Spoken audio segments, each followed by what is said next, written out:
How are you, darling? It's gone. It comes and it goes. Oh, how annoying. Believe me, it's of no importance. And yet it makes you so nervous. I can only tell you what the doctor said, to forget it and not to worry. Well, I'd worry. Dr. Bengard. I repeat it. Dr. Bengard is the man for you. Don't let's go into that again. I will not be psychoanalyzed. Oh, now, Jill, that's a very middle-class attitude. I'm a perfectly normal woman. Well, that sounds awfully dull. My dear, you mustn't say that about yourself. Not even in fun. Seriously, Jill, go to Dr. Bengard. He certainly did wonders for Molly McLean. Do you know she was suffering so from claustrophobia she couldn't ride in an elevator? Can you imagine what that means to a woman living in a penthouse? And Dr. Bengard cured her? Well, he must have. I read the other day in Winchell's column she ran away with an elevator boy. Oh, Molly McLean? Oh, people.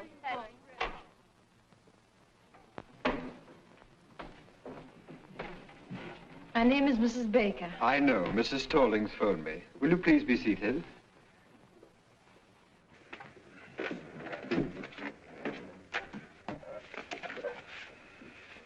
Mrs. Baker. Your first name? Jill. Jill Baker. 685 Park Avenue. 685 Park Avenue. Your age, Mrs. Baker? 22. I'm your doctor, Mrs. Baker. 24. Thank you.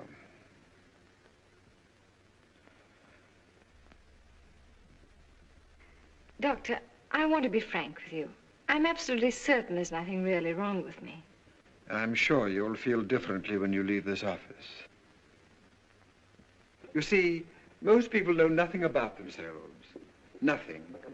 Their own real personality is a complete stranger to them. Now, what I'm trying to do is to introduce you to your inner self. I want you to get acquainted with yourself. Wouldn't you like to meet you? No. You see, I'm a little shy. All right. What seems to be the trouble? Well, it's difficult to show you the symptoms at the moment because it comes and it goes. Oh. It comes and it goes. Yes. It's so unfortunate. It's always the same whenever I see a doctor. When I come, it goes. And when I go, it comes. Mrs. Baker, whatever comes and whatever goes, there's no denying it worries you a lot. So please drop all your inhibitions, release your inner self, and speak freely. What comes and what goes? Hiccups. Hiccups? Yes. Whenever I get nervous or irritated, I get the hiccups. It's rather unpleasant and sometimes very uncomfortable. Well, naturally, it's a little early to make any diagnosis, but you're apparently getting these hiccups because of a nervous condition. Let's find out what causes that condition. Sounds plausible. Thank you. Would you mind stepping into the next room?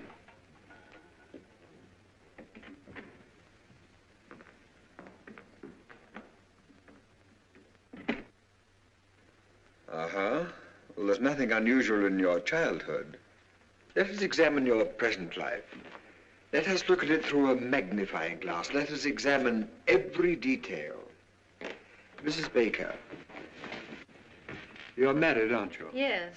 When did you get married? When I was 19. How long have you been married? For 6 years. To the same husband? Yes. Aha. Doctor, please believe me, there's nothing wrong with my marriage. You could go through all Park Avenue and you wouldn't find a happier couple. Well, I'm sorry, but it's my duty to explore every avenue, especially Park Avenue. How old is your husband? 35. His business? He's vice president of an insurance company, but will you please leave my marriage alone? Well, very well, just relax. We'll talk about something entirely different. Do you suffer from headaches? No. How is your appetite? Good. How do you sleep? Frankly, not so well. How does your husband sleep? Very well. Uh-huh. Now, during one of these sleepless nights, when you wriggle around restlessly, and you look to your right, what do you see? My dressing table. And when you look to your left, what do you see? My husband. Sleeping. Yes. Uh-huh. What are you trying to do? Break up my marriage? No. Just wake up your husband. Well, thank you. That'll be all for today. Doctor, my husband has nothing to do with my sleeplessness. It's just that I'm super sensitive to noises or to the slightest sound. Does your husband snore? No. But I must admit he breathes rather heavily. Oh, he does. I don't think there's anything I can do about it. After all, he has to breathe. I suppose so. Well, Mrs. Baker, I'm afraid your husband's ability to sleep is too big a challenge for you. It's rather like, well, have you ever been on a diet? Yes, a vegetable diet. Well, how would you feel if you had to struggle with a few raw carrots and have someone next to you eat a big, juicy steak? With a large baked potato? Yes. My husband, 2 weeks ago. Well, didn't it make you nervous? No. But now that you mention it, now that I think of it, it is rather irritating. And not very considerate. No, it isn't. After all, husbands expect their wives to keep their figures, but on the other I hand... would call it a complete lack of cooperation. It is. Uh-huh.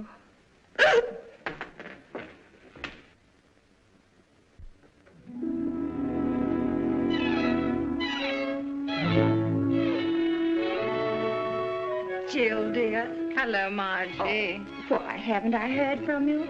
How are you, dear? All right. Anything wrong? Oh, Margie, you shouldn't have sent me to that Dr. Vanguard. Did you go back to him? No, and I won't. He's not going to break up my marriage. There's nothing wrong between Larry and me. That's what I say.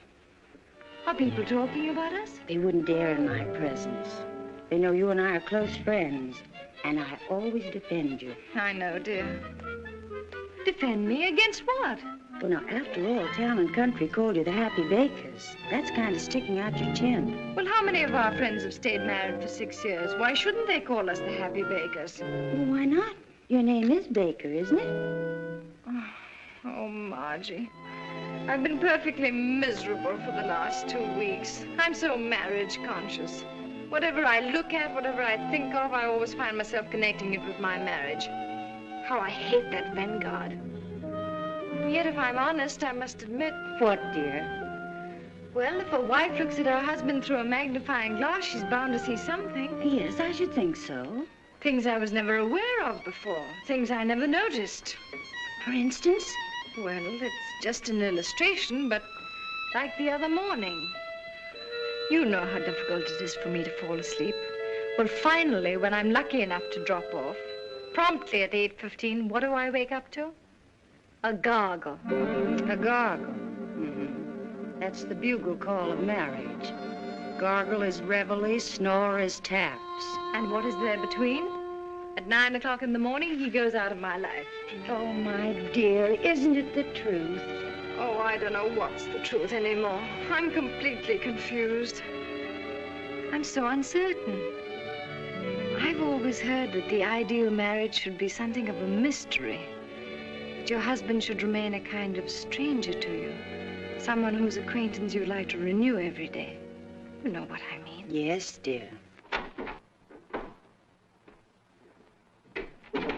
Don't say anything.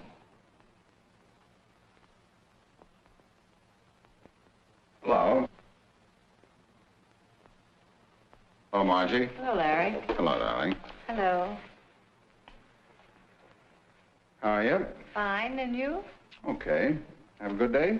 Yes, and you? Good. Anything new? No? With you? Nothing. Good. Want to see you later.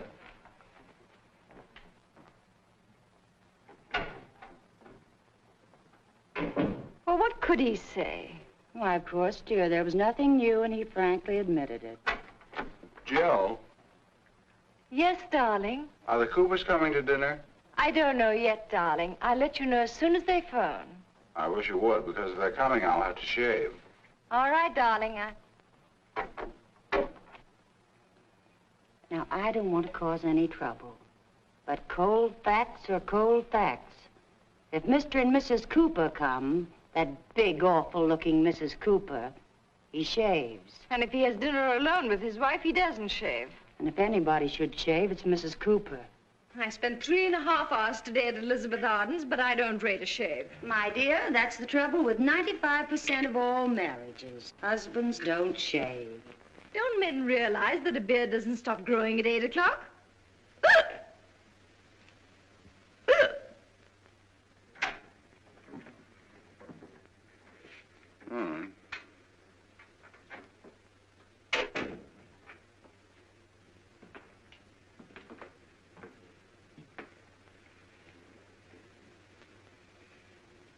Larry, Yes, Jim.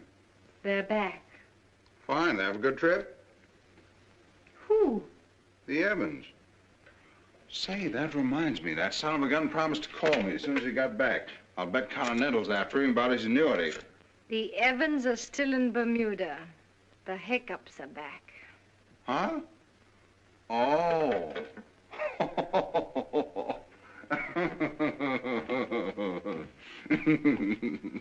The joke's on me, huh? That was very cute. Kicks!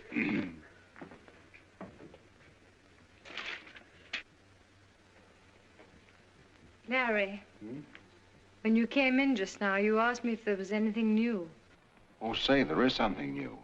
And something very important, too. You know who's coming to dinner a week from Thursday?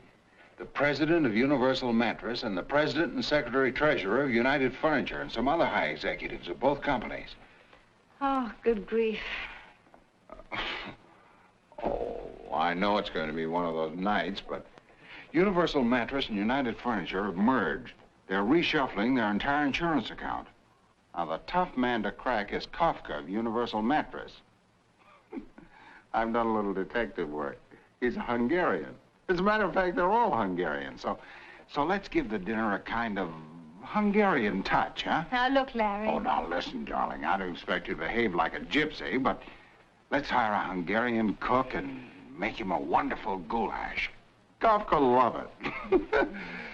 I'm going to get that insurance account if I have to stuff that Hungarian like one of his own mattresses. Oh, and to make him feel really at home, our foreign division manager tipped me off. Just before they start to eat, you say, Eggeshegera. Eggeshegera.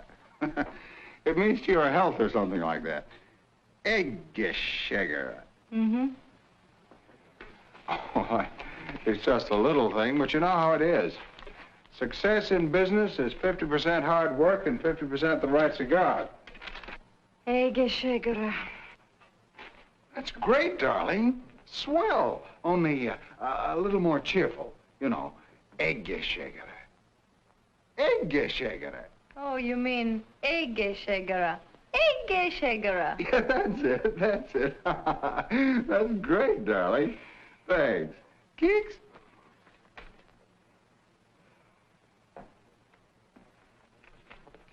Larry, Hmm? why'd you do that? Do what? Keeks. Why, I always do that. Why? Well, why does one do things? But when you do it, what does it mean? Is there some underlying thought? Oh, No, just a habit, isn't it? yes, if you want to call it that. Like scratching your head or patting your dog. Would you do it to some other woman? I don't know. I never tried. But you do it to me. Well, you're my wife. And that gives you the right to poke me in the stomach whenever you want to. Darling, don't you feel well? Fine.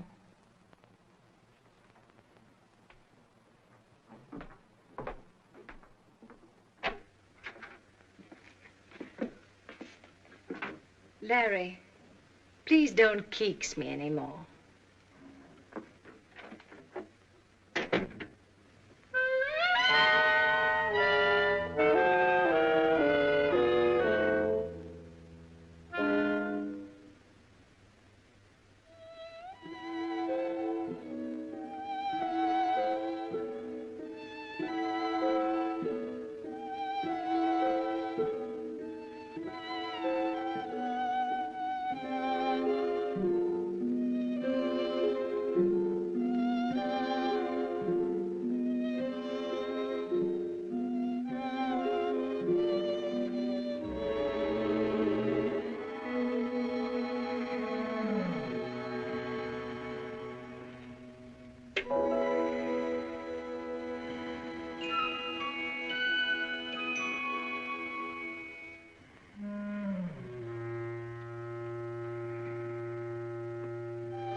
That was not the dog. That was me.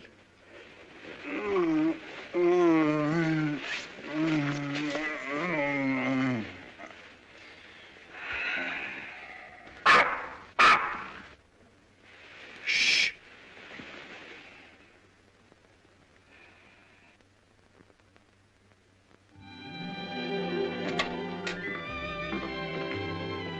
How'd you do? How do you do, Mrs. Baker? Dr. Vanguard will be a little delayed. I hope you don't mind.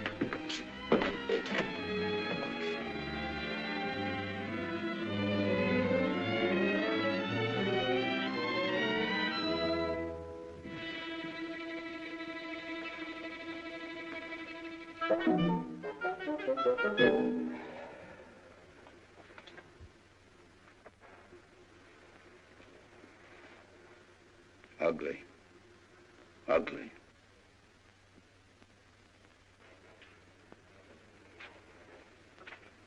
Aren't they ugly? Who? People. Is there anything uglier than the human face? Ah.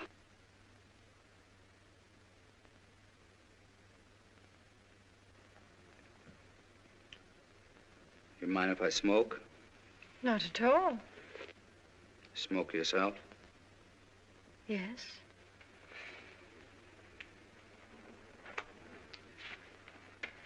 You haven't got a cigarette, eh? Yes.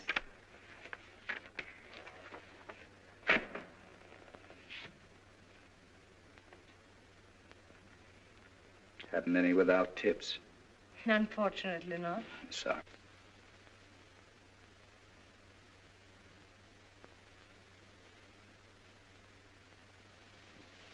Fui.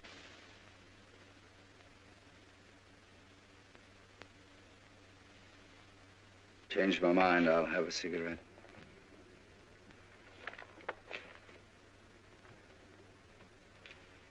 Yes, thank you. Have you seen this doctor before? Yes. How much do you charge? I really don't know. I haven't asked. Oh, you didn't have to. Dr. Vanguard just phoned. He'll be detained at least another half hour. Another half hour. Well, we have two alternatives. We can read a magazine or we can talk. This is a lovely day, isn't it? Yes. Yes, well, that takes care of that. Let's forget it. Do I bore you? Oh, no, on the contrary. Let me warn you that I say what I think. I'm a complete individualist. Oh, really? I'm against communism, capitalism, fascism, Nazism. I'm against everything and everybody. I hate my fellow man and he hates me. Sounds rather amusing. So I amuse you. I'm a clown, eh? Pagliacci. Oh, no, I didn't say that. All right, don't apologize. Is Vanguard a good doctor? I'm sure he'll do you a lot of good. Why do you say that? What's wrong with me? I really wouldn't know. After all, I'm not the psychoanalyst. Uh-huh. What's wrong with you? Nothing. Why are you here? You don't go to a psychoanalyst to have a tooth filled. So what's wrong? I think we'd better read magazines. All right.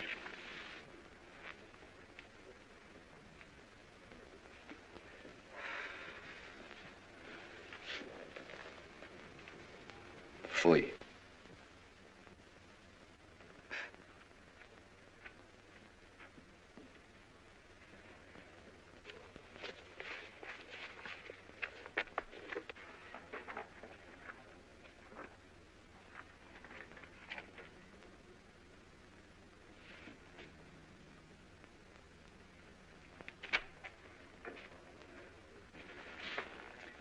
I hate to bother you again, but what does one have to do to be happy? I think Dr. Vanguard would know more about that than I. More than you, Mrs. Baker?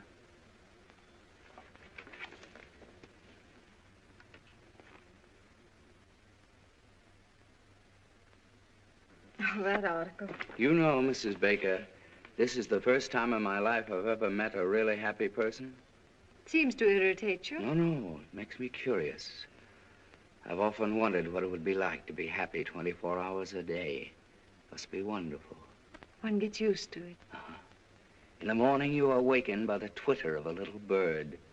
Before breakfast, you and Mr. Baker dance a minuet. Then the happy breakfast starts. You are happy. Mr. Baker is happy. The eggs are happy. The hens who laid the eggs are happy. Now, look here. My presence seems to annoy you, so I think I'll leave. No, I'm sorry, Mrs. Baker, but if you feel that way, naturally, it is I who'll go. Oh, no. I'm afraid you need the doctor more than I. Are you sure, Mrs. Baker? You see, that's an interesting question. We're both here for the same reason, happiness. One has not enough, one has too much. Who needs the doctor more? Now, that's interesting, isn't it? Rather, but I don't like to discuss it. Yes, I understand, Miss Baker. Well, I'm very happy to have met you. I'm very sorry if I've offended you. Goodbye, Miss Baker. Goodbye.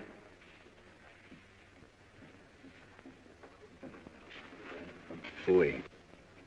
Oh, just a moment. Yes? May I ask you one question? Certainly. Yes? What's wrong with that picture? Are you really interested? Yes. Sit down. Now, this artist saw no more in that tree than the camera which photographed the happy Mrs. Baker. It's only the surface. Art goes much deeper. You see, if I were a painter and I were to paint you, I don't know what the picture would look like. It wouldn't look like that photograph. Do I make sense? Yes. Quite a bit of sense.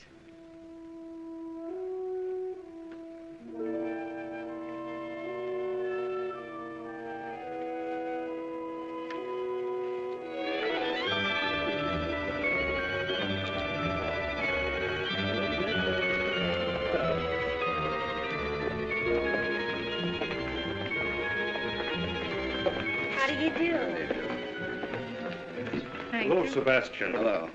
Oh, by the way, my name is Sebastian. Oh. Alexander Sebastian. The name mean anything to you? Be frank. Well, if you insist, no. It's all right. It's all right. Why should it? Let's look at the pictures.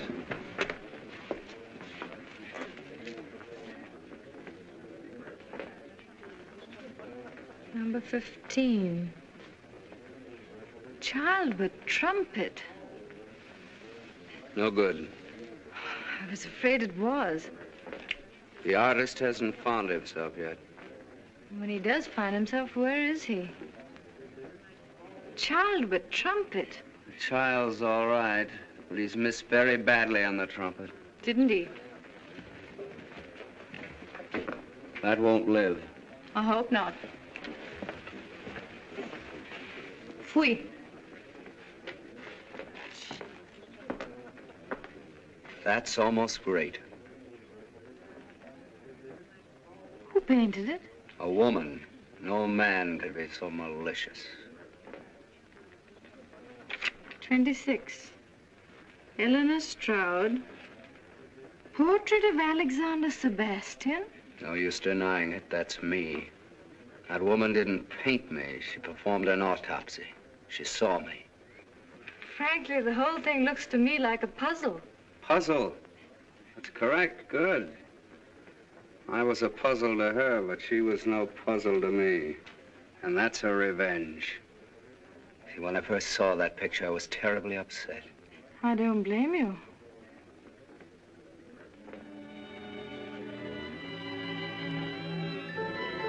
What do these notes mean? I'm a musician, a pianist. Oh, a pianist. And this pedestal here? Well, that indicates greatness. Tell me, why didn't you put your statue there? Is there any reason? There is. You see that little line? You mean this line? That's my whole trouble. Oh. That line sent me to Dr. Vengard.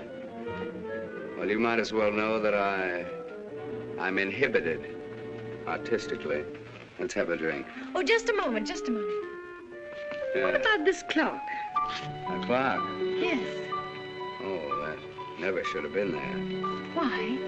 Well, that's a personal matter. Are you sorry that you came here? Oh, no. No, on the contrary. It's all so fascinating. It's a new world. I can't quite grasp it. Whatever you want to know about me, just ask me. That clock shows 12:15. Is it 12:15 by accident, or does it mean something? It means something. Oh. Let's stop talking about myself. Let's talk about something else. When is your next concert? Yes, when? When I overcome it. Overcome what? That little line. Oh, you mean your inhibitions? Yes. You see, when I play... Tell me, this 12:15, is it noon? Midnight. Any particular midnight? Mm-hmm. Oh. Coming back to my inhibitions, when I play in a drawing room... Pardon me, was it Eastern Standard Time? Daylight saving. Summer? Yes. Well, when I play in a drawing room for just one person, the right person, I'll be perfectly frank with you, I don't think there's a greater pianist in the world. But as soon as I get in a concert hall in front of an audience, no, something gets lost. Those faces staring at me. What right have they to come in and stare at me? What right have they to listen to me just because I pay $2? Some cases $2.50. Why do I bother you with all this? Oh, but I'm glad you did. It's fascinating. You are a puzzle, Mr. Alexander Sebastian. And don't you try to solve me, Mrs. Happy Baker. Come on.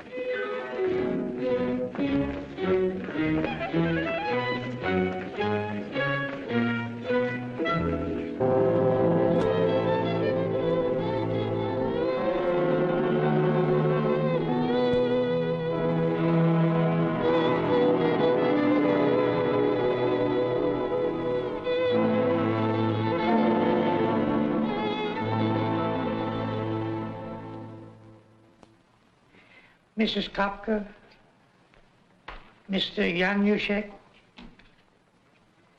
Mrs. Yarishi, Mr. Jones. Jones? How does a foreigner like that get in here tonight? He's Mr. Baker's lawyer. Oh. Well, I suppose you always have to have a lawyer with Hungarians.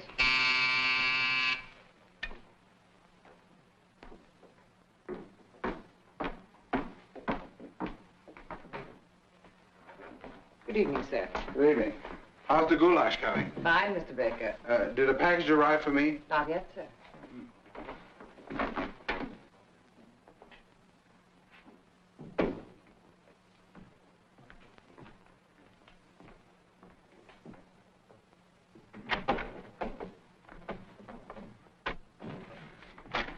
Oh, darling.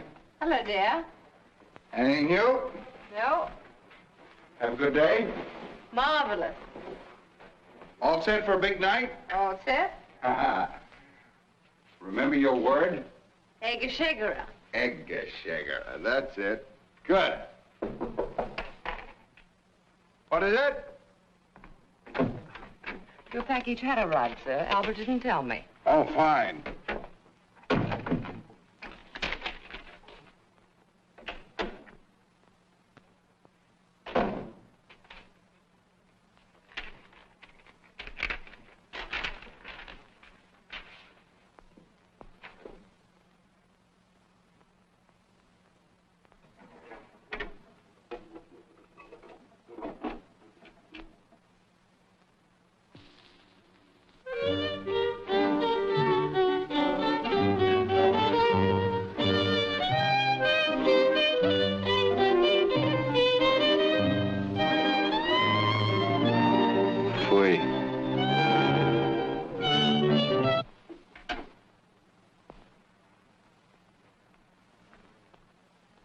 Ask what you're doing here? Waiting. Oh, you're waiting. Tell me, how soon do we have dinner? Dinner? That's what I was invited for. Oh. Oh, I'm sorry. Tell me, are you with Universal Mattress or United Furniture? I'm not with anything. Oh, playing both sides, huh? Well, it's not such a bad idea. Say, tell me, how do you feel about Mr. Kafka? Indifferent. Well, I can tell you, nobody's going to put anything over on him. He's pretty smart. I think it's very clever that they've merged. Merger will out, won't it?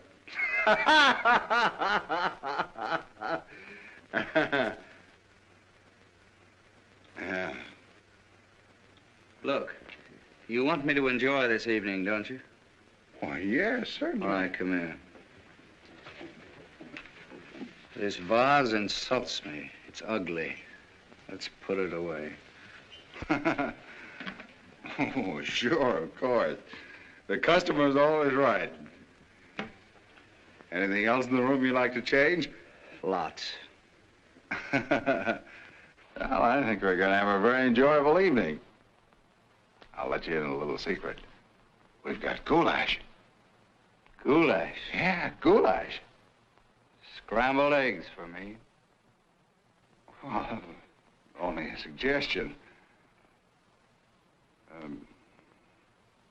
Will you forgive me? I must dress. Just continue to make yourself at home.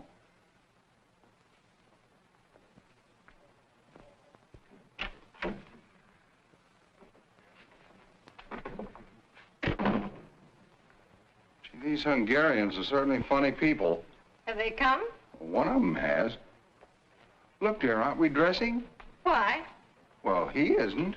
Oh, that's Mr. Sebastian. Who's he with? With. He's against everything. He's an individualist. Is he that rich? Oh, he doesn't care anything about... How do you know? Dear, it's Sebastian. Alexander Sebastian. I told you the other day, but that's the trouble. You never listen to anything I say. Makes no impression. Oh, I remember now. That piano player. He's not a piano player. He's a pianist. And pretty soon he'll be very important. Someday you may be very happy to insure his hands for $100,000. Look, darling, I'm giving this dinner especially for these Hungarians. Could he pay a premium? I don't know, and I don't care. You know, sometimes I don't understand you. Here we've got a $500,000 insurance possibility tonight. I've gone to all this trouble to get up a special Hungarian evening for the president of Universal Mattress. And you invite this piano player. You should know better. Musicians and mattresses don't mix. Look, Larry, for 6 years I've been living insurance, and I'm tired of being an annuity. Can't I just myself spend one evening with Rimsky-Korsakov and Stravinsky? Rimsky-Korsakov? Stravinsky? Who else is coming? Why didn't you invite the whole Philharmonic and have them bring Deems Taylor along as commentator? Oh, all right, all right. Let's drop the whole thing. If you don't want him to play, he won't play. Play? Say, that's not a bad idea. Maybe he could liven up the party, huh? If Mr. Sebastian consents to play, which I doubt, but if he does consent, it won't be Hungarian swing. Well, what will it be? Something you'd have to pay $2.50 to hear. You mean like Carnegie Hall? Exactly. Not in my house, not tonight.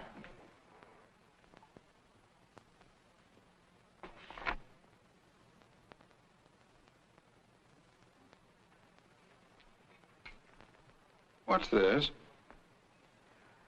Oh, that's a reproduction of a painting I saw in an art gallery.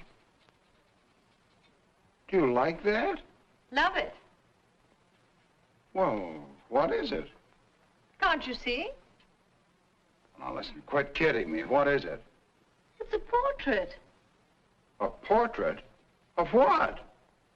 Of a man. Listen, I know I'm just a poor, ignorant insurance dope, and I don't know anything about Stravinsky. But we've been married for 6 years, and I think I've made you a pretty good husband. When I ask you a question, you still ought to do me the courtesy of answering. You don't have to make fun of me.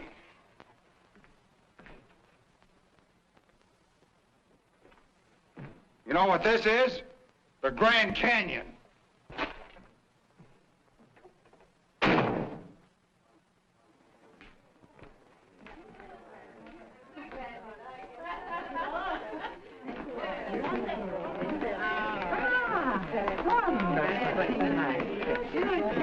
You sit here, Mrs. Kafka. Thank you. And that's why, Mr. Kafka, we're the only company for you. Sounds very reasonable. Let's talk about it after dinner. Yes, indeed. After dinner, we'll have a good long talk right here, Mr. Kafka. All right. Mrs. Baker? Thank you, Mrs. Kafka.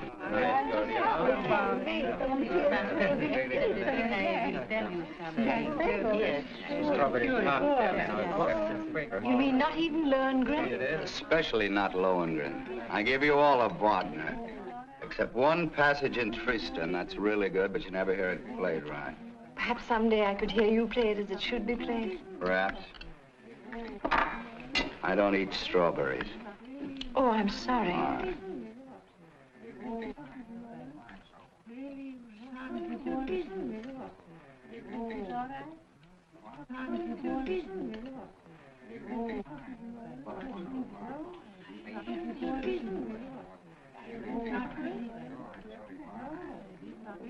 Everything all right, Mr. Kafka? Mm-hmm, fine.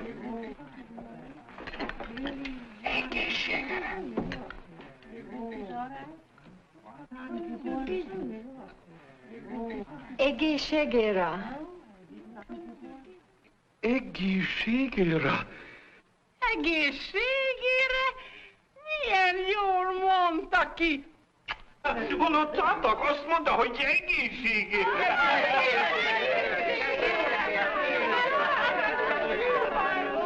Egészen jól mondta magyarul. I thank you so much, Mrs. Baker. You make one feel at home. That's what I call hospitality, Mr. Baker. I didn't know she knew it. I wonder where she picked that up. What does it mean? To your health. Oh, isn't that nice? And she pronounced it so well. Ingat! Igen, szívem. Ugye milyen jól mondta ki magyarul? Igen, nagyon jól. Aranyos! Nagyon jó! Egészségére!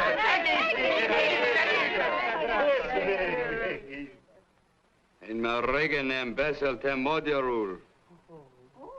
How comes you speak Hungarian?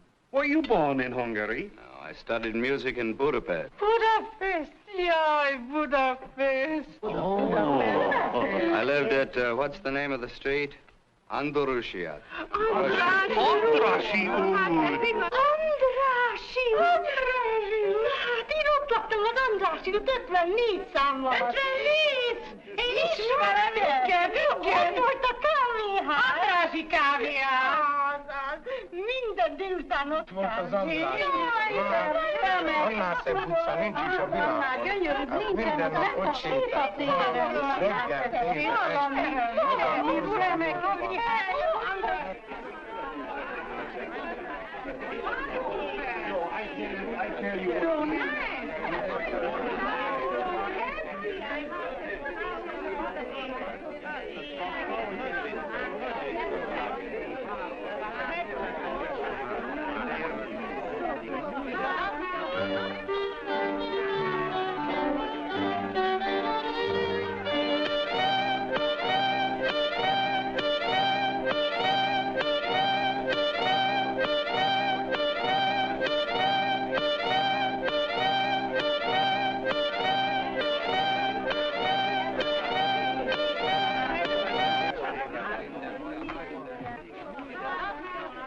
I just got a call.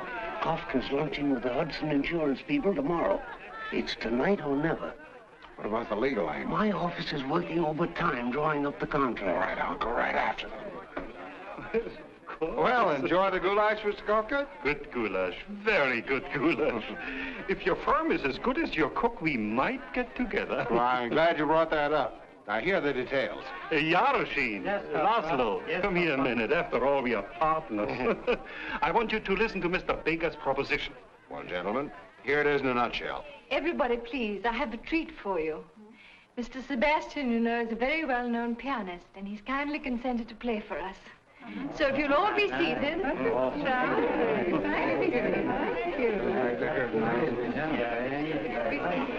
you. Does he have to play? Don't worry.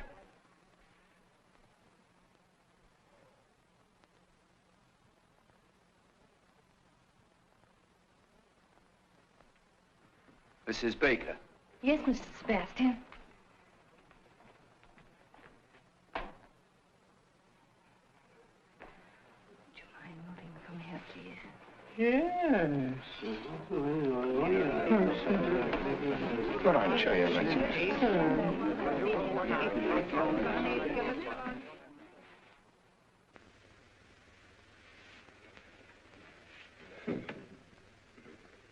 It's locked. That's odd. Where's the key? It's two silver words. Who could have locked the piano? Where's the key? I don't know. It's a funny idea. Why should anybody lock the piano? It's too ridiculous. Why should anyone lock the piano? Where's the key? As I was saying, Mr. Kafka, my proposition's a very simple one, but a very sound one. I broke it. Don't you worry. I won't. Now, Mr. Sebastian, please tell us, what are you going to play? Well, first I'm going to play... Mrs. Baker. Yes, Mr. Sebastian. All right.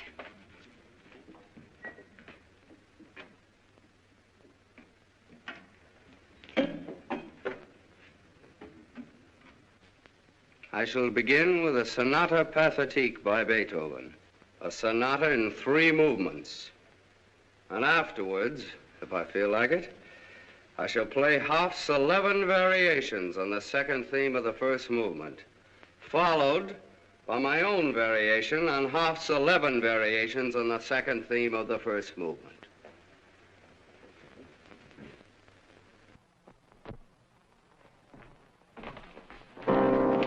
How long is the sonata? The only one I ever heard lasted 3 cigars. It's a catastrophe. It's a disaster. Jones, we're sunk.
Stop it.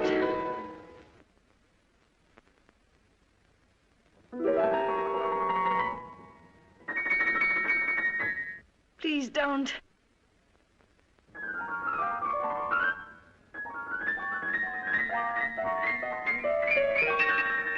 No. No.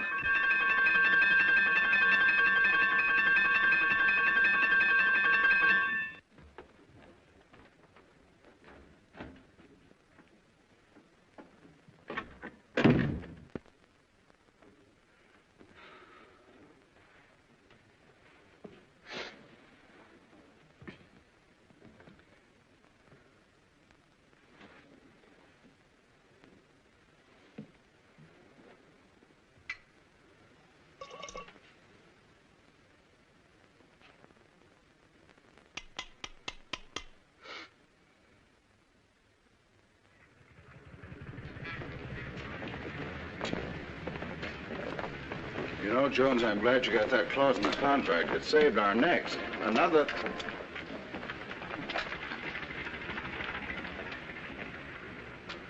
Wait a minute, I'm gonna have some fun.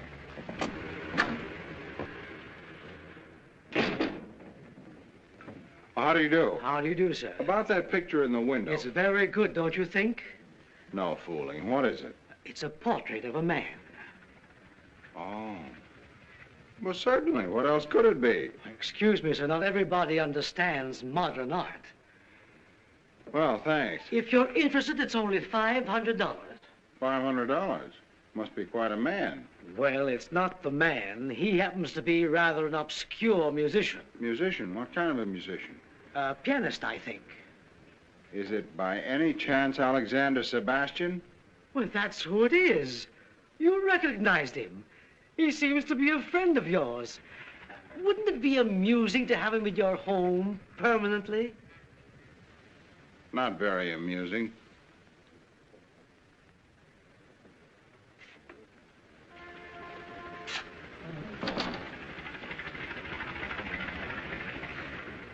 A cheap guy like that. Who? Him. Goodbye, Jones.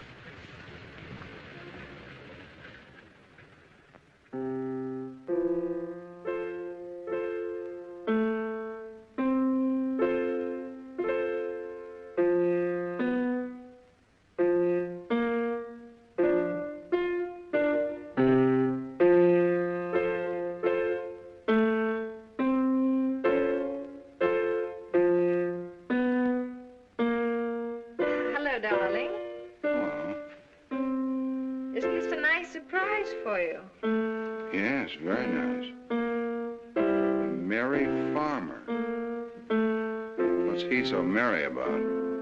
Oh, darling, you don't begrudge me a little music, do you? Oh, no. Anything new? Well, isn't it enough? Yeah, plenty. Have a good day? Fine. You seem to be feeling better these days. Oh, yes. I slept 10 hours last night. And, Larry, the hiccups have completely disappeared. Isn't that good news? Yeah, very good news. Are you still going to Dr. Vengard? Oh, no. I don't need Dr. Vanguard anymore. I'm so busy with my music and visiting art galleries that I haven't even time to think of any doctor. Oh. Isn't that wonderful? You know, I'm beginning to see something in this. Yeah, it starts to look like a man. Huh? Why did you say that? Well, the other night. Oh, you took that seriously. I was only kidding. How could that be a man? I was nervous about the dinner party, and I said whatever came into my mind. I'm sorry, darling. No, dear, no, I don't agree with you. It does look like a man. Now, don't be stubborn. Can't you take a joke? Well, then, what is it? It's a meadow. It's called Meadow in Spring. Oh, in spring. Huh? Yeah. And those little notes of music, what do they mean? Oh, that's the shepherd playing his pipe. Shepherds play pipes, don't they? Oh, sure, yeah. Mm-hmm. And the clock at 12:15? Oh, I don't know exactly what that means, but I guess it's probably lunch. The shepherd eats and then he plays his pipe. Really, darling, you talk as though you've never been in a meadow. You see, in modern art, they're trying to break down the conventional forms. They're trying to get away from what you expect. It's all done by indication.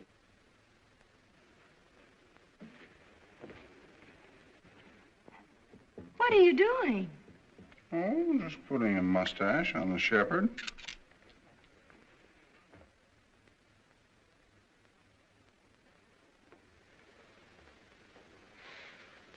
Knock that guy right through his piano. Now, that'd be the worst thing you could do. You just make her feel sorry for him. Don't make a martyr of him. You've got to look at this thing from a woman's angle. Now, wait a minute. Miss Aiken, will you come in, please?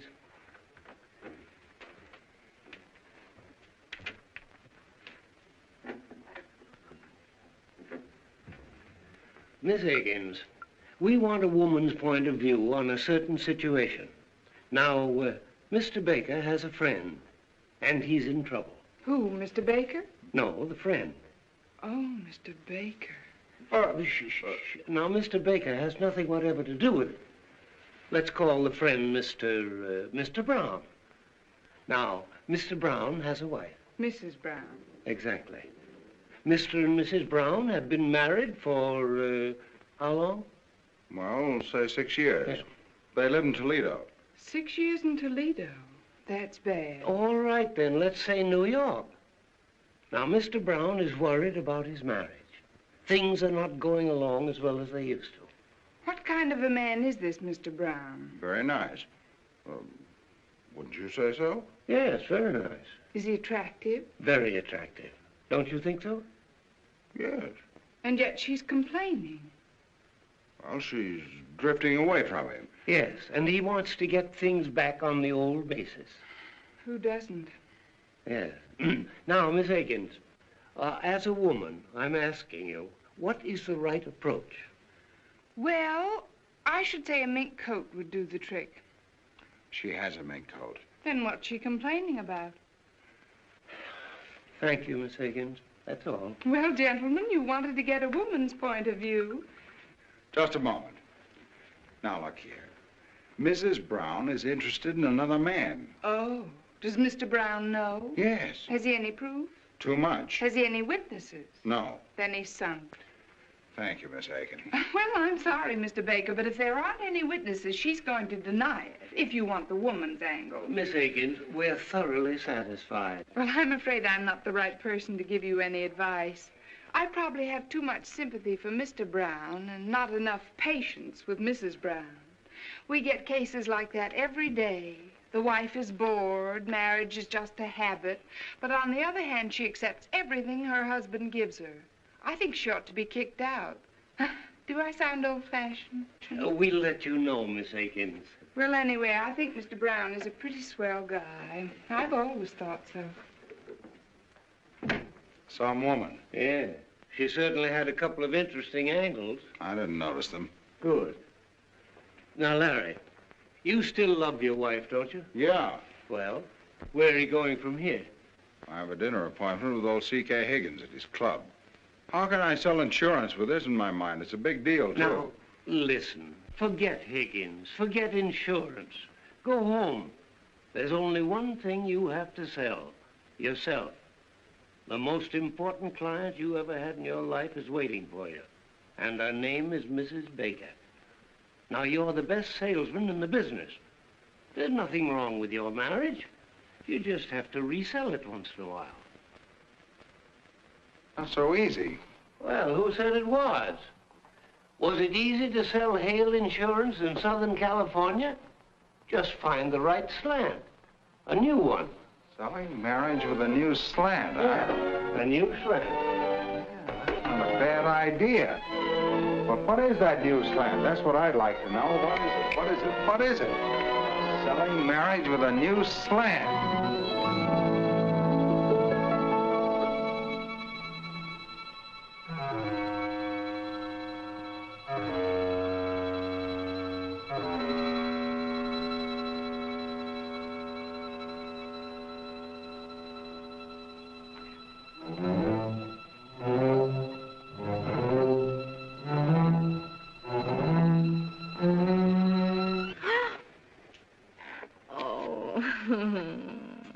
Nice surprise, eh?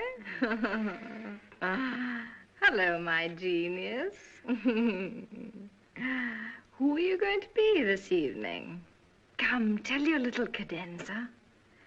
Are you Mozart, playful, tender? Or are you the thundering Beethoven, strong, fiery, unyielding? Come, darling, tell your little cadenza.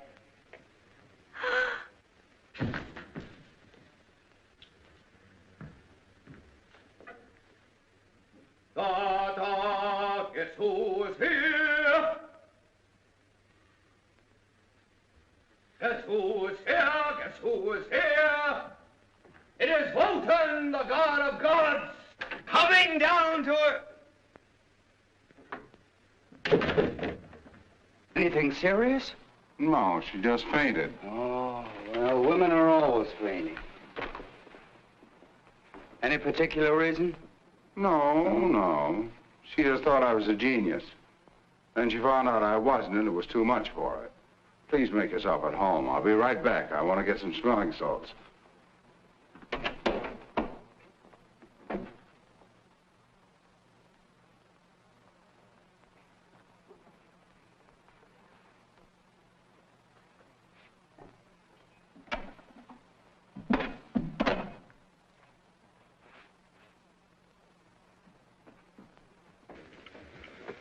Now, look, Baker, let's get this straight. There's going to be a very heated discussion. We're going to insult each other. It can't be avoided. You're going to accuse me of something which I'm going to deny and you're not going to believe. So before this battle starts, let's get one thing straight. I'm not going to fight. My hands are my only livelihood, and I'm not going to risk them on your jaw. Here, Mozart, wake up your little cadenza.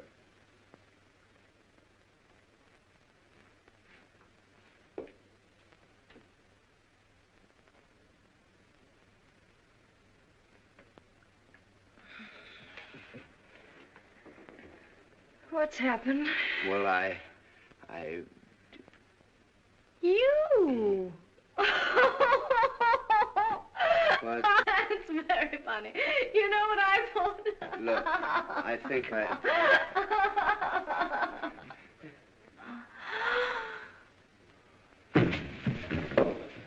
What?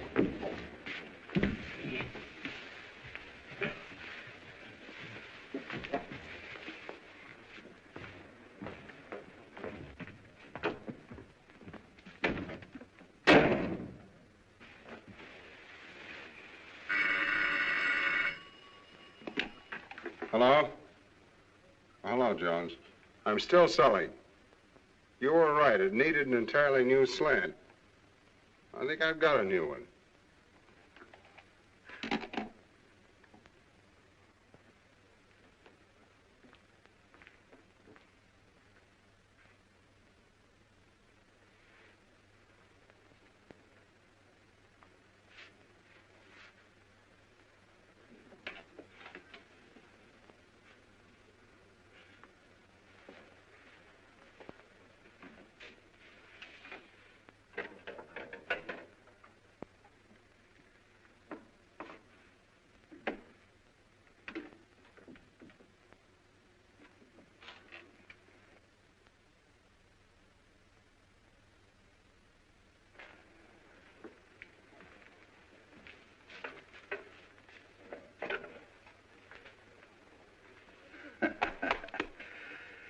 Baker, I don't trust you. Oh, come on. Have a cigar.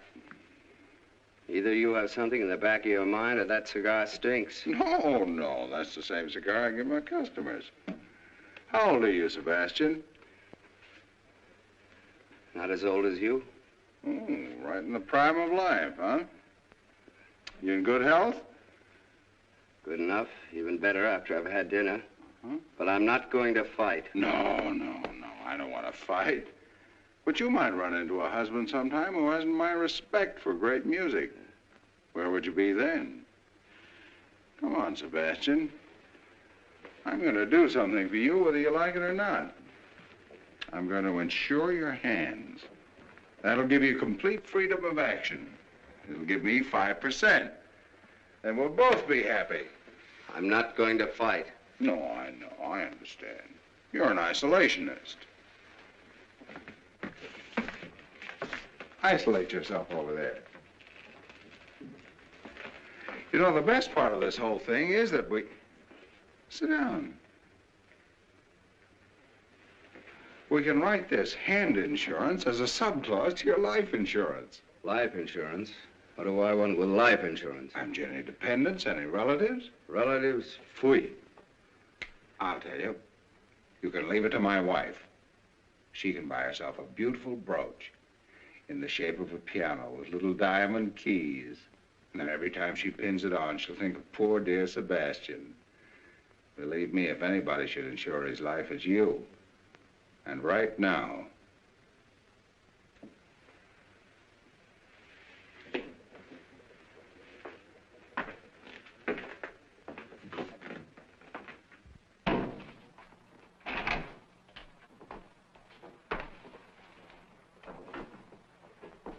Well then, where were you born? I'm not going to fight. So you love my wife, don't you?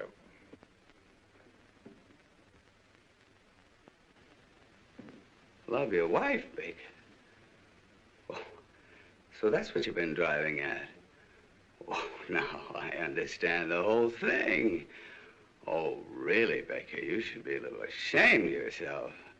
Great big insurance man like you deals so successfully with human nature. You should know better than that. Naturally, I think your wife's very attractive and very charming. She likes music. What's that thing loaded? Yeah. Oh, now, look, Baker, get it out of your mind. I don't love your wife.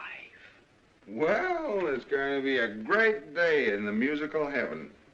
I can just see Beethoven calling over to Mozart. Hey, Mozart, dust off the piano. Look who's coming, the little genius. That's not funny. Now, this isn't funny either. I love my wife. I've loved her for 6 years. For 6 years we've been together. And along comes a guy like you and breaks everything up just because you've nothing else to do. You're not going to get away with it. If you loved my wife earnestly and sincerely, and you'd come to me and told me about it, well, that would have been one of those things. I'm not old-fashioned. If you both felt that you would have been happier without me, what can I have done? Pack my suitcase. And I wouldn't have to do this. Oh, you know, Baker, kind of had me worried there for a minute. When you pulled out that revolver, I thought, he's a conventional citizen. No sense telling the truth to a man like that. But now I see the real Baker, modern, up to date. Baker, I'm going to open up to you. Of course I love your wife. You're sure? Positive. Well, then I won't have to shoot you. I don't think it'll be necessary. Well, we've got a clean-cut situation on our hands. You love my wife, and my wife loves you. Well... Oh, yes, she does. I've seen it with my own eyes. Well, there's only one thing left for me to do. Hmm?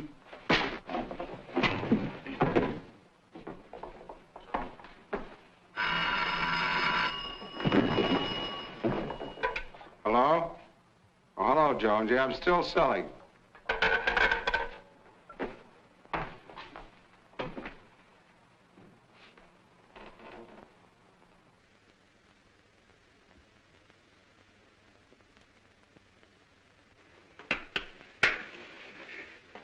Did I hit back? No. Good.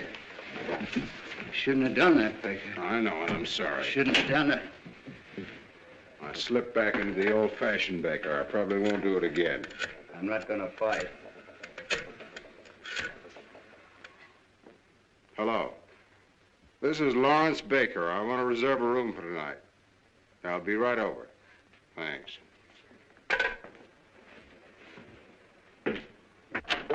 Baker. Are you really moving out? Well, yes, certainly. I think I should leave the apartment to her. You do? Well, yes, it's only fair, don't you think so? Yes, I think that seems to be the best approach. Well, I'm glad you think so. No, I don't want there to be any bitterness. No, fortunately, I'm in a position to give her security, to take care of her future. And why not? She deserves it, don't you think so? Hmm? Yes, I do. After all, she's given me the best years of her life. Yes, I'll take some wonderful memories with me. She's a nice girl, isn't she? Hmm? Yes, very nice. Of course, she has her faults. Well, who hasn't? That's true. Sebastian, if you should ever run into one of her bad moods, all you have to do is... Oh, no, perhaps I better not tell you. Come on now, don't act like a little boy. What is it? Oh, well, it's kind of personal. Why? Come on, what is it? Well, if you ever should run into one of her bad moods and you want to snap her right out, there's only one way to do it. What's that? Just keeks her. Keekser? How do you do that? Just Keeks. She like that? Insane about it. Thanks, Vic. Keeks? Oh, no.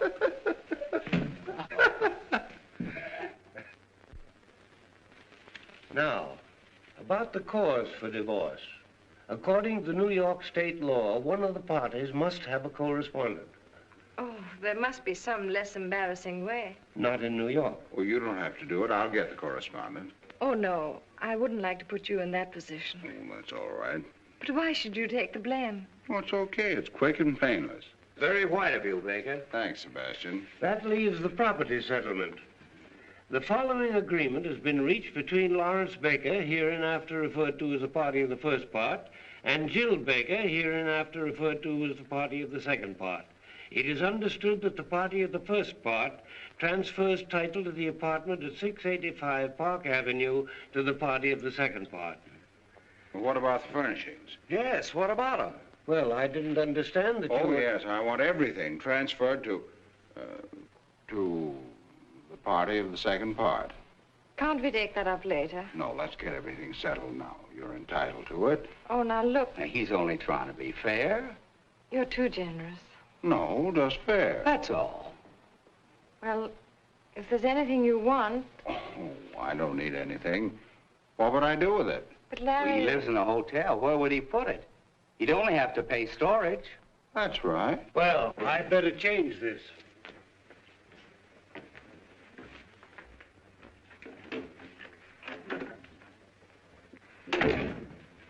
What's his name? Jones. I don't trust him. Well, here we are. Mm-hmm. Baker versus Baker. Sounds awful, doesn't it? Everything legal does. Oh, about this correspondent. Yes? Who's it going to be? Oh, I don't know. Anyone in mind? Mm-hmm. I have several promising prospects. Oh, you have? Mm-hmm. Yes, I think we can clear up the whole matter in about 4 weeks. Sounds pretty good. Mm-hmm.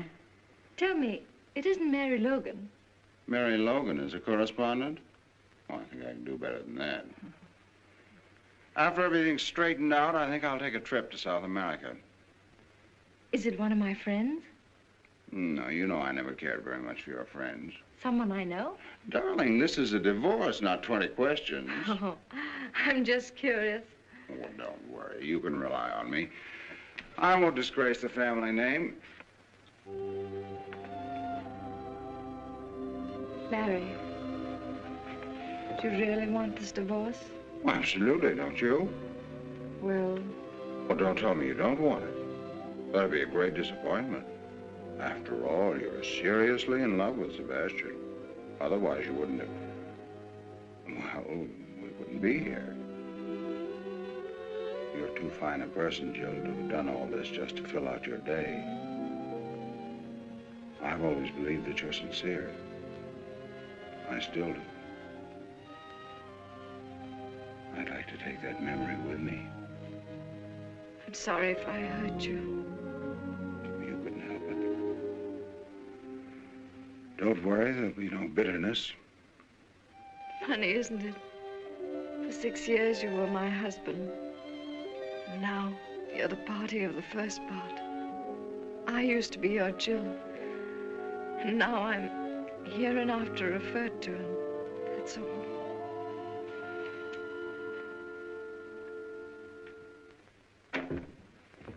Well, everything's taken care of. What's the matter? What'd you do? Nothing, just went over some of the details. I don't trust you, Baker. Darling, there's nothing to worry about. It's a very clean-cut agreement. Alexander, please, I'm so nervous. Can't you understand? Of course, we all have our little moods. Keith!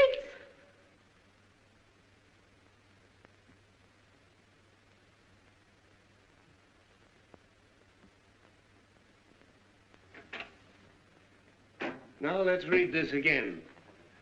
The following agreement has Is been that reached... necessary? Unless we can agree on the correspondent. Well, it's none of your business. Darling, it is. Keep quiet. It is my business. You're not going to make me the laughingstock of the whole town with some girl. A girl I don't even know. Oh, no, you're not going to have that triumph, Mr. Baker. Goodbye.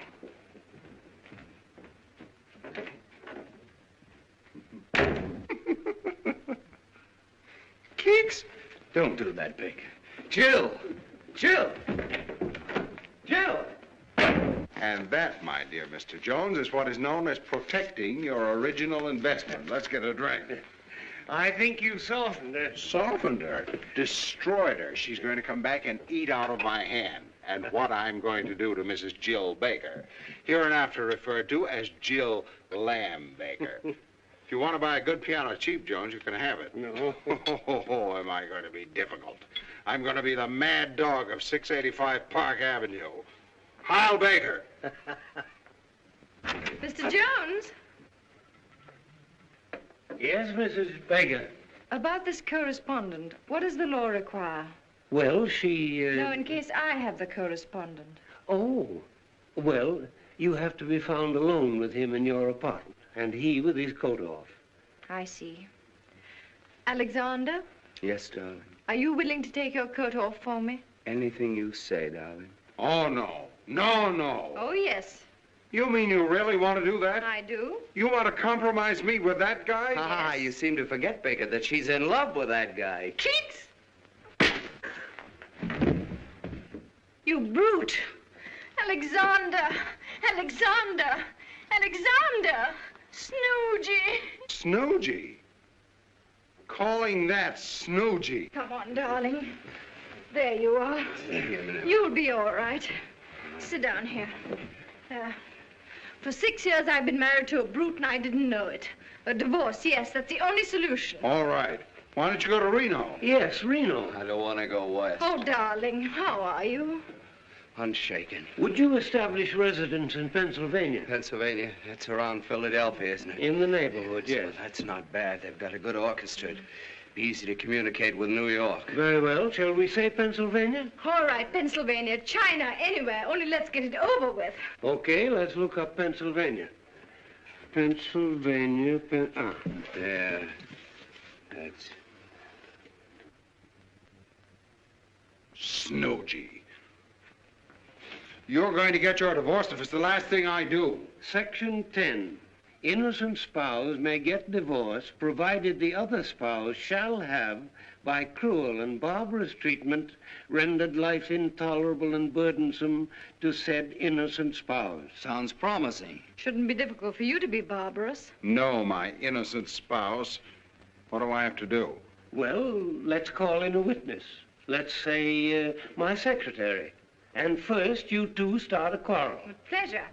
And then I'd say maybe you slap her face. Slap her face? Oh, no. So, you can hit a man, but you don't dare strike a woman. You coward, you. All right, I'll do it. Very well. Now, let's rehearse the whole thing. Now, here's the plan. Miss Akins, will you come in, please? Right away, Mr. Jones. Now, remember, I start to dictate a letter. As soon as I snap my fingers, you start the argument. And when you say, You cheap second-rate insurance peddler. and I hit you. Now, Baker, don't let us down. Miss Akins! Miss Akins! Coming, Mr. Jones. Sit down, please. Take this. To Walter K. Dovenmule, Capital City Bank and Trust Company, Columbus, Ohio. My dear Mr. Dovenmule, now let me see. So you won't tell me? I wasn't there. My mother saw you. Your mother gives me a pain in the neck. How dare you say that about my beloved mother? Your beloved mother. Pooh! So you won't tell me, huh? I wasn't there. But my mother saw you. Your mother gives me a pain in the neck. How dare you say that about my beloved mother? Your beloved mother. Pooh! Who are you to pull my mother? Your mother? Do you know what your mother reminds me of? Hey, stop! Stop! Just a minute. Miss Higgins. I didn't tell you to leave. Yes, for heaven's sakes, Miss Aiken. Sit down. Now read that back to me. Mr. Walter K. Dovenmule, Capital City Bank and Trust Company, Columbus, Ohio. My dear Mr. Dovenmule. So you don't like my mother? No, I don't like your whole family. Oh, you don't? No, I don't like your father. I don't like your brother. And you know what your mother reminds me of? What? Of you. That'll give you a rough idea of what I think of your mother. You cheap, second-rate insurance peddler. You cheap, second-rate insurance peddler.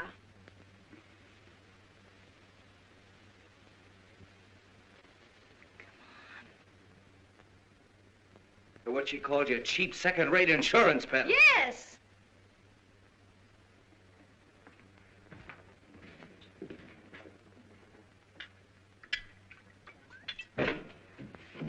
Now, look, man, our whole happiness is at stake. One good sock. Here, have another cognac. Now, give it everything. Read it back to me. Walter K. Dovenmule, Capital City Bank and Trust Company, Columbus, Ohio. My dear Mr. Dovenmule. Yeah, my dear Mr. Yeah. Everything I said about your mother still goes. And double. Oh, it does? Yes, it does. Well, I still say you're a cheap, second-rate insurance peddler. Oh, so I'm a cheap, second-rate insurance peddler, am I? Yes, you are. Say it again. You cheap, second-rate insurance peddler.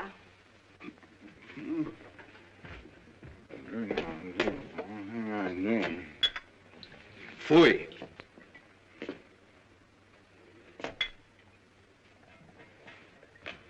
Come on, Baker, pull yourself together. You can do it. Swell guy like you. Read it back to me. Walter K. Dovenmule, Capital City Bank and Trust Company, Columbus, Ohio. My dear Mr. Dovenmule.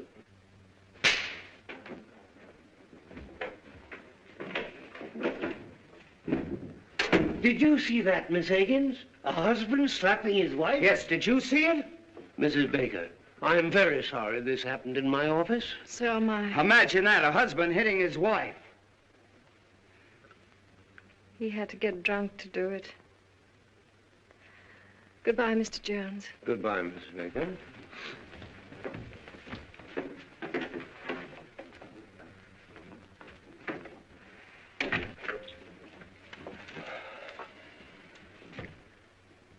What about Walter K. Dovenmule? Tell him I'm out.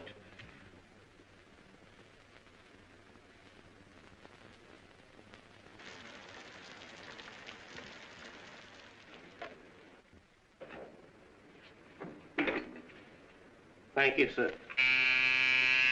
Come in.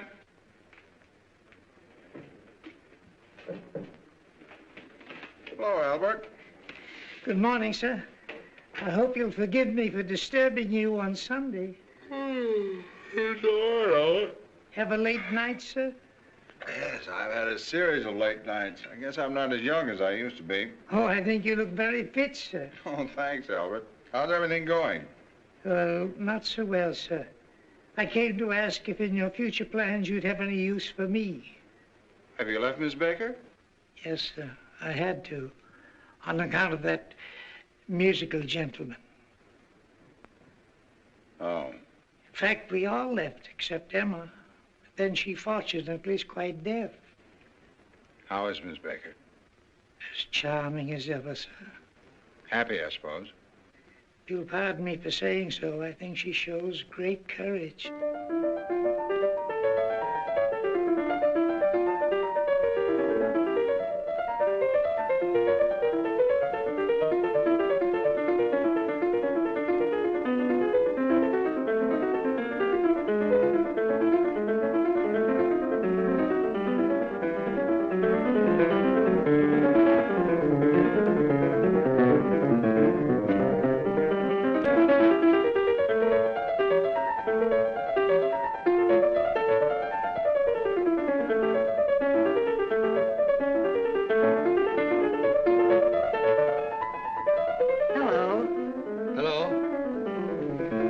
How's Mrs. Baker?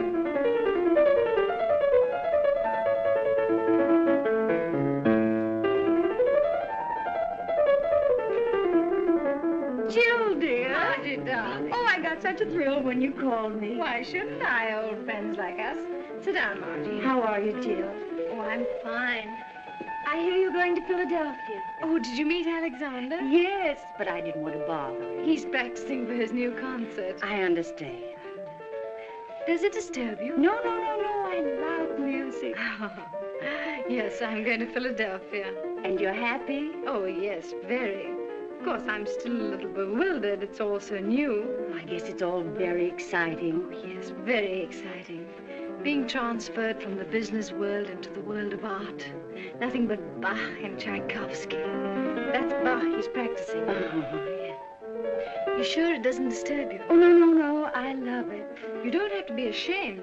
Not everybody likes Bach, so if you want him to stop... My dear, I wouldn't think of it. The whole thing sounds so very romantic. Yes, very romantic. Oh, by the way, have you seen Larry? Yes, I saw him last night at the Monte Carlo. Larry at the Monte Carlo? Yes. Imagine. Just a moment.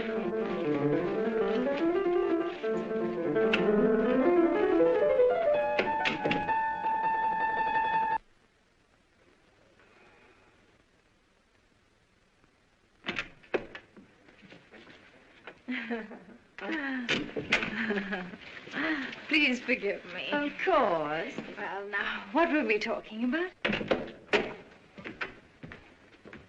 So, you don't like my music, eh? Oh, Alexander. I make nothing but a lot of noise. All right.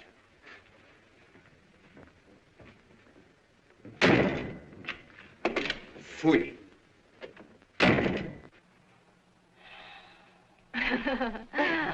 Isn't he original? Oh, very. I hope you don't mind. No, not at all. I love to make him angry. He turns into a big grizzly bear. It must be fascinating. Yes. Jill? The bear.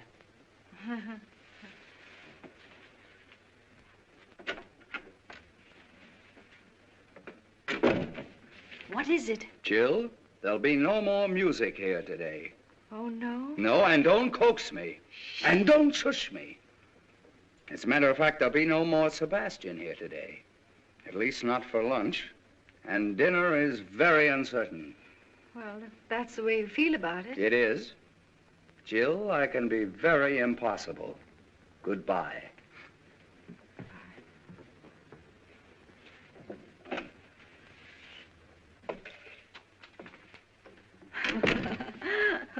What fun. I only hope poor Larry has as good a time as I. Well, when I saw him at the Monte Carlo. Oh, yes. I suppose that was another one of those dull business evenings. Was it a large party? No, I'd say she was about your size. Oh. Was she attractive? No, I didn't think so. But George and Freddie thought she was terrific. You know George and Freddie. But what do you care? That's right. What do I care? Larry's entitled to have a little fun. That's the kind of life he likes.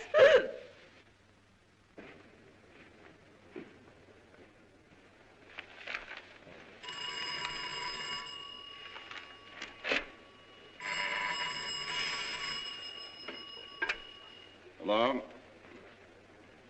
Hello, Sally, darling. I feel pretty good considering. What about you? Mm-hmm. That's right. Huh? Well, no, I'm sure you took it with you when we left for the Monte Carlo. Wait a minute.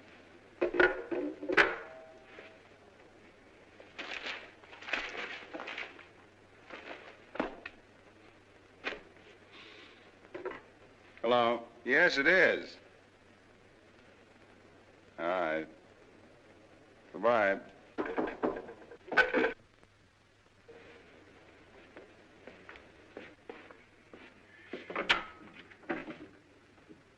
Hello.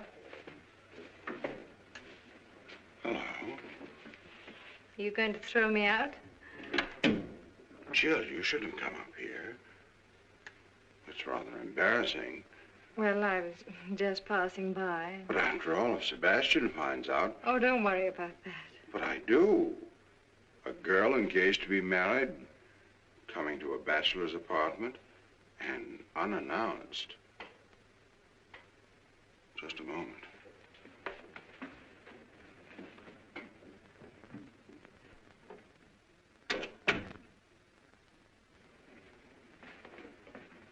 Well, I seem to be intruding. look, Jill, what do you want to see me about? Someone here? What do you want, Jill? Well, I was driving by and... Oh, right on the 31st floor? Well, you said you wanted some kind of remembrance, and I'm on my way to Cynthia Knox's tea, and I had to pass by, so I picked up a few things. Some snapshots of us taken together. Mm-hmm. Thought you might be interested. Thank you. Aren't you going to look at them? Oh, yeah. Mm-hmm. Well, it's the first time we met. There's one of you sitting in my lap. Our wedding, our honeymoon. That's very nice, thanks. Anything else? I heard you were at the Monte Carlo last night. Yeah. Sleepy? Huh? Yes. Well, give my regards to Cynthia Knox. Who? You were on your way to Cynthia Knox's tea, remember? Oh, yes, yes. I like your apartment, Larry. It's lovely. Charming. Yes, very, very charming.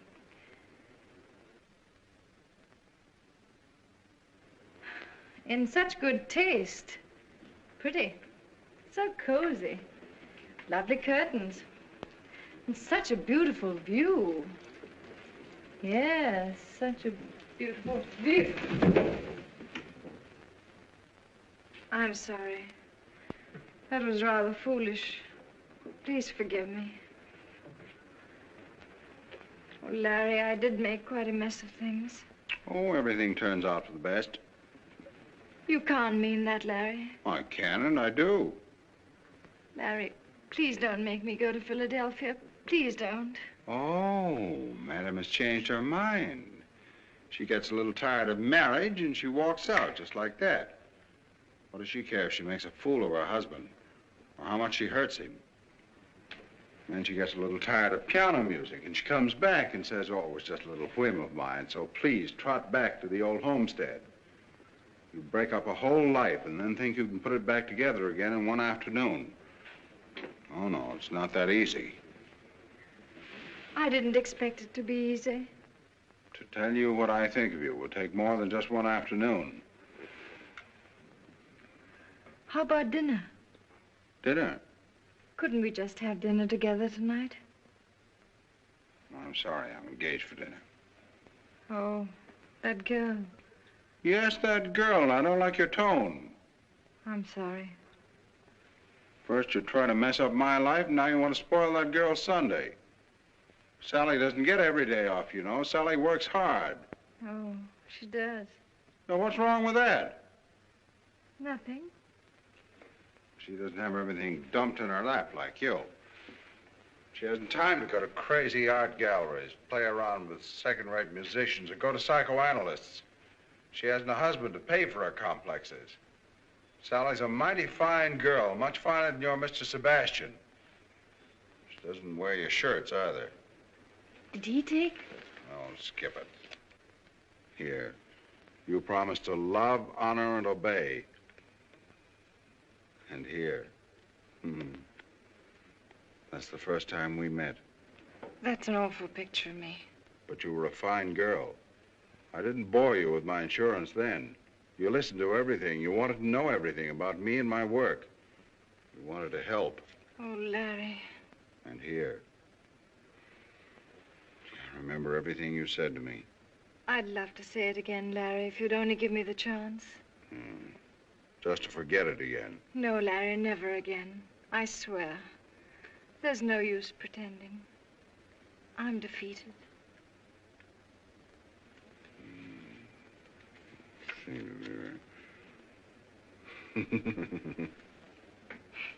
Gee.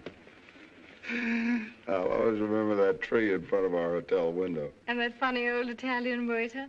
Oh, that wasn't here. Oh, yes. No, it wasn't. No, here. Oh, that's right. That's that front porch. Our first breakfast. Yes. Oh, Larry, couldn't we have dinner together? Not tonight. Why not? Sally? Let me talk to her. Oh, no. Woman to woman, she'll understand. No. Please, Larry. Well, you don't deserve it, but I'll see what I can do. Thank you, darling. You stay right here.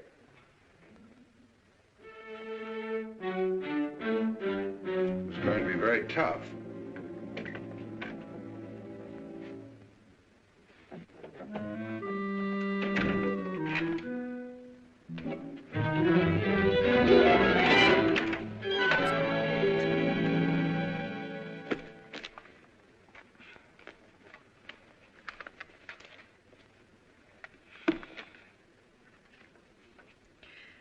Sally Akins.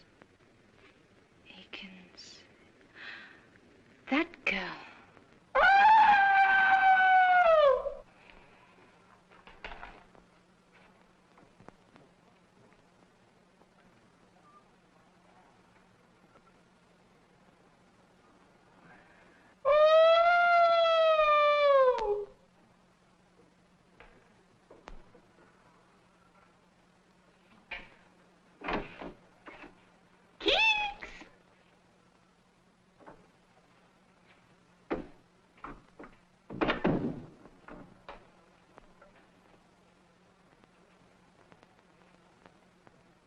How'd you do, Miss Akins? Oh, hello, Mrs. Baker. Nice to see you. Mr. Baker would have loved to have seen you, but unfortunately he's busy. Oh, he asked me to give you your handbag. Oh, yes, I forgot it. I was doing some secretarial work for Mr. Baker. Oh, secretaries work on Saturday night. Oh, well, I'm a notary public, too. Oh, I see. And you brought your seal? Oh, yes. A trained seal. Goodbye, Miss Akins. Goodbye, Mrs. Baker.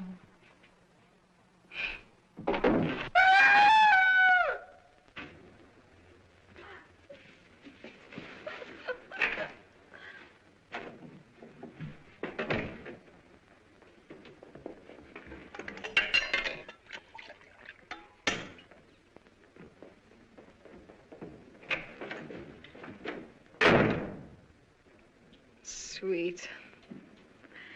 Sweet.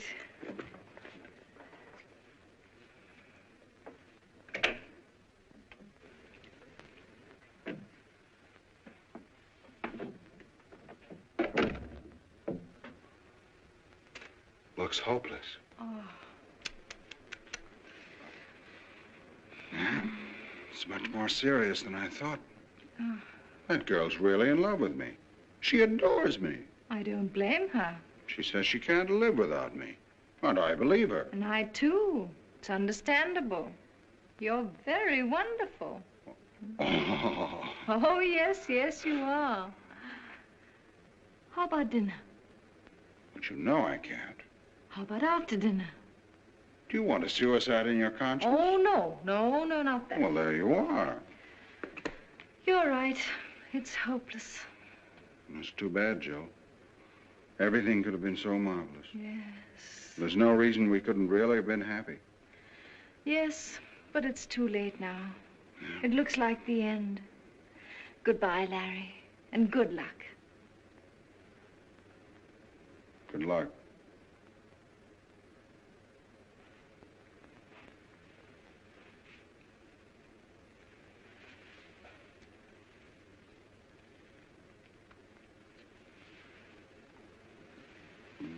I'll talk to her again.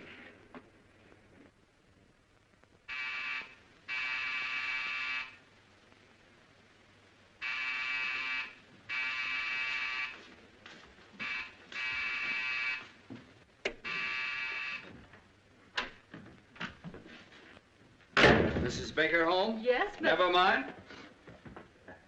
Guess who is back?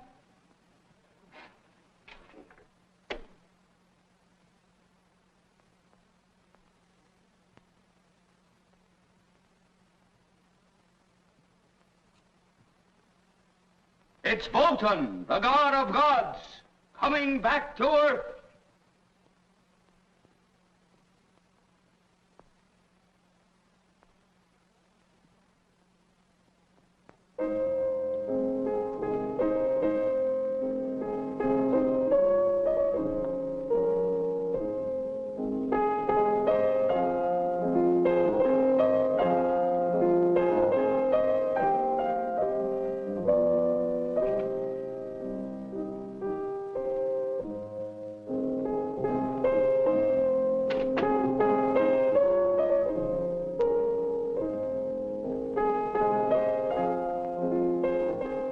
A little bit softer, please.